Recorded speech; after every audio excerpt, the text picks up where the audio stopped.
여러분 창세기 1장은 모두 읽어보셨을 거예요. 하나님이 세상을 창조하신 사건에 대한 거대한 서사시입니다.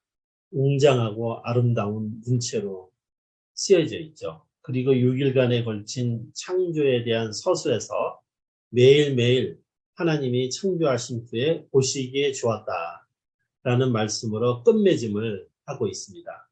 그리고 마지막 날 6일째 창조를 마치시고는 모든 피조물이 보시기에 심히 좋았다. very good 이라는 말로 대단원의 세계 창조 기사를 마무리하고 있습니다. 이 창세기 1장을 어떻게 우리가 이해하느냐는 시대마다, 장소마다, 또 신학적인 입장마다 달랐습니다. 한국에서 크게 유행하던 소위 창조과학, 여러분 창조과학이라는 말 들어보셨죠?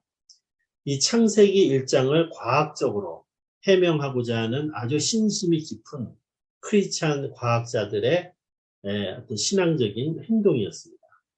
이 거대한 서사시에서 과학을 전공하는 크리스천들이 깊은 과학적 어떤 통찰력을 얻은 것은 정말 귀한 일이었습니다. 그러나 이게 도가 지나쳐서 이를 과학적인 사실로 증명하기 위해서 소위 말하는 창조 과학을 만들어낸 이것은 크게 빗나간 일이었죠.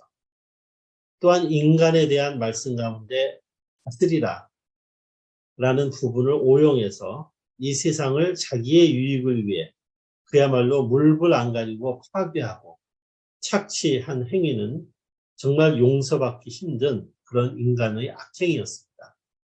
인간이 아직 자연의 지배를 받고 있어 자신의 운명을 자연적인 움직임에 맡겨야 되는 그런 시절에는 그 고난을 극복하기 위해서 자연을 다스리라는 명령은 인간에게 어떤 새로운 힘을 불어넣어주는 에너지였습니다. 그러나 산업화를 거치고 이제는 인간이 기술적으로 모든 자연을 통제하는 이런 상황에서 인간이 자연에 대한 착취가 도를 넘어서 이제는 그 자연 자체뿐만 아니라 인간 생존 자체의 위기를 겪는 그런 결과를 초래하고 있습니다. 그렇기 때문에 우리는 이제 창세기 1장을 그 본래 본의에 맞게 새롭게 해석하는 그런 시각이 필요할 때입니다. 그 이해의 핵심은 하나님의 창조가 진행되면서 각 하루마다 보시기에 좋았다라고 하는 말씀입니다. 이것이 창세기 1장의 주제라고 말할 수 있습니다. 하나님 보시기에 좋은 자연세계, 물론 거기에는 인간도 포함됩니다. 이제 인간에게 주어진 사명을 바로 깨달을 때라고 믿습니다. 하나님이 만드신 피조물 모두를 본래 하나님이 보시기에 좋았다고 하신 그 상태를 유지하고 더욱 아름다운 세상으로 가꾸어가는 사명, 그런 사명 말입니다. 이것이 우리 인간에게 주어져 있다는 것이죠. 이것은 아주 소극적이면서도 적극적으로 다양한 방면으로 우리는 실천에 옮길 수가 있습니다. 우리는 하나님이 보시기에 좋았다고 하신 세상을 지키기 위해 무엇을 할 수 있을까요? 우리의 실생활 가운데서 저는 쭉 몇 가지를 찾아봤습니다. 첫째로는 우선 소비를 전폭적으로 줄이는 일입니다. 우리의 소비 생활을 고치는 일이죠. 그래서 쓰레기를 최소화해야 됩니다. 그리고 우리에게 주어진 자원을 무척 아껴야 합니다. 우리에게 주어진 자원은 무한정한 것이 아니죠. 구체적으로는 일회용 물품 사용을 하지 않는 것에부터 우리는 시작할 수 있습니다. 분해하기 어려운 혹은 불가능한 물품을 사용하지 않는 그런 생활 습관을 가져야 합니다. 1월 9일부터 12일까지 있는 우리 제자회 한인 총회에서 우리가 일회용 컵을 사용하지 않기 위해서 각 목사님들한테 자기 자신의 컵을 가져오라고 부탁을 드렸습니다. 좀 불편하죠? 그러나 이러한 그 어떤 생활 습관이 우리가 시작할 수 있는 첫 출발점이 될 수 있다고 믿습니다. 여러분 어디 여행 가시거나 어디 가실 때 꼭 뭐 이거와 똑같은 거는 아니더라도 이런 비슷한 거를 하나씩 가지고 다니시기 바랍니다. 그래서 사용하시면 그것이 하나의 좋은 출발점이 될 수 있을 것입니다. 또 종이 사용을 대폭 줄여야 됩니다. 거의 사용하지 말아야 됩니다. 얼마나 많은 나무들이 종이 만드는데 베어지고 있습니다. 아마존 숲을 생각하면 정말 아찔합니다. 그 숲이 망가지는 순간 얼마나 많은 산소가 이 지구에서 사라지는지 우리는 수치로 알고 있습니다. 또 태양열 사용 같은 대체 에너지를 적극 사용해야 됩니다. 교통수단을 최대한 공유하는 문화를 만들어내는 것. 그래서 가스나 전기를 아끼는 것입니다. 버스나 기차, 이러한 교통수단을 다시 발달시키는 그러한 필요가 우리에게는 있습니다.